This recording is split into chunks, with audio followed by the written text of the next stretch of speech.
Ang kwento natin ngayong araw ay sa likod ng aklat. Ano nga po ulit ang pumugat ng kwento natin ngayong araw? Ayan, very good. Sa likod ng aklat. Sa isang malayong baryo, may matandang silid-aklatan na walang bumibisita. Sarado ang ilang bintana at ang mga libro ay puno ng alikabok. Ngunit, ganon pa man ang kalagayan ng silid-aklatan. Araw-araw ay may batang lihim na pumapasok. Siya, si Lino. Isang batang mahilig magbasa ang nag-iisang bisita sa silid-aklatan. Sino nga po ulit ang nag-iisang bisita sa silid-aklatan? Wow, very good, si Lino.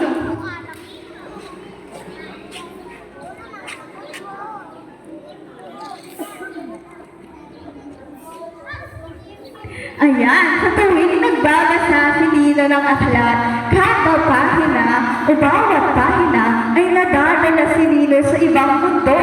Kahit kupas na ang titik, nagliliwanag pa rin ito sa kanyang isipan. Si Lino ay matyaga at determinado.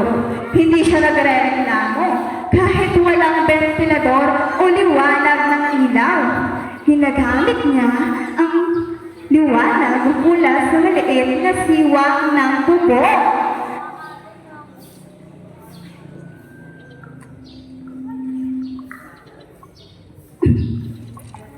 Araw-araw ay nakagawian na ni Lino na tuwing tapos na siyang magsaka at mag-igib ay pumupunta na siya sa silid-aklatan.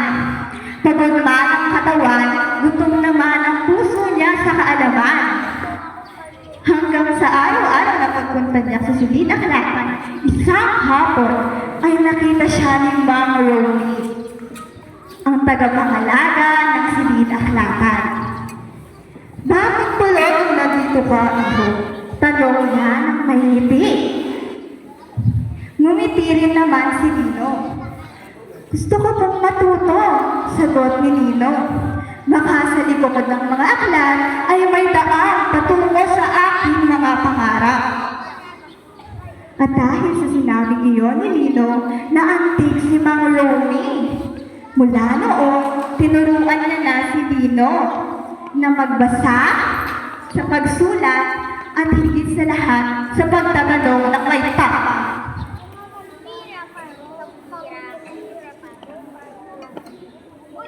At dahil sa tulong ni Mang Romy, unti-unti ay gumaling si Lino. Lalong lumago ang kanyang pangarap at determinasyon.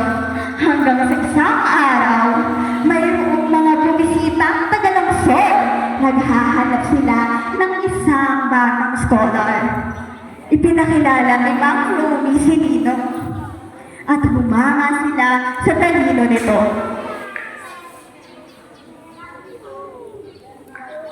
Dahil sa sipag at determinasyon ni Lino, siya ay nakapag-aral sa lungsod. Dala niya ang luwang aklat at ang kaalaman bilang alaala ng kanyang pinanggalingan.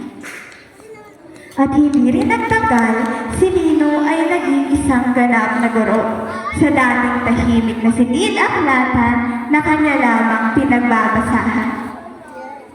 Ang karunungan ay hindi nakikita sa ginto. Ito ay nasa pahina ng bawat aklat. Yan ang paalala ni Lino na ngayon ay isang guro na. At diyan nagtatapos ang kwento natin ngayong araw. Ngunit, bago tayo magtapos, ipapaalala ko ulit ang paalala ni Lino. Ang karunungan ay hindi nakikita sa ginto. Ito ay nasa pahina ng bawat aklat, kung saan ang ibig sabihin ay hindi nabibili ang karunungan sa kahit anong yaman. Ito ay nakukuha natin sa pag-aaral at pagbabasa dahil ang karunungang iyon ay hindi mananakaw sa atin ni numan. Ngayon, nagustuhan niyo po ba ang kwento natin?